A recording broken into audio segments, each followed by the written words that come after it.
بسم اللہ الرحمن الرحیم۔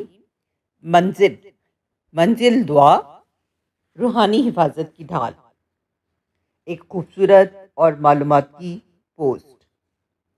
اسلام میں قرآن پاک کی ہر آیت شفا اور رحمت ہے۔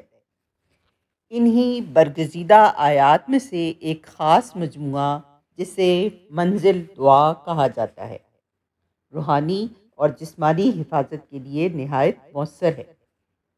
منزل دعا کی اہمیت: یہ قرآن کی منتخب آیات اور صورتوں پر مشتمل ہے۔ بزرگ علماء کرام نے اسے جادو، نظر بد، آسیب اور دیگر شیطانی وسوسوں سے بچاؤ کے لیے نہایت مفید قرار دیا ہے۔ باقاعدگی سے پڑھنے والے کو اللہ تعالیٰ اپنی امان میں رکھتا ہے۔ فضیلت: حضرت ابو لیلہ رضی اللہ تعالیٰ عنہ فرماتے ہیں کہ میں خدمت نبی صلی اللہ علیہ وآلہ وسلم میں حاضر تھا کہ ایک دیہاتی آیا اور کہنے لگا، میرے بھائی کو تکلیف ہے۔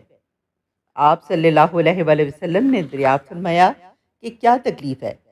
اس نے کہا، کچھ اثرات ہیں۔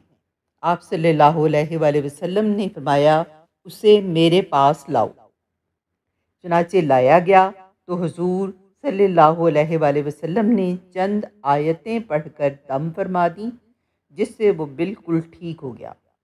اور وہ آیتیں یہ ہیں: سورہ فاتحہ، شروع سورہ بقرہ کی 4 آیتیں اور درمیان کی 2 آیتیں، اور آیت الکرسی اور سورہ بقرہ کی آخری 3 آیتیں، اور سورہ آل عمران کی 1 آیت، اور سورہ اعراف کی 1 آیت، اور سورہ مومنون کی 1 آیت، اور سورہ جن کی 1 آیت، اور شروع سورہ صافات کی 10 آیتیں، اور سورہ حشر کی آخری 3 آیتیں۔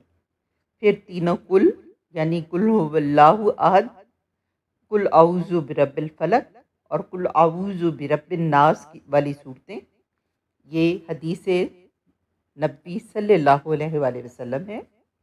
کب پڑھیں؟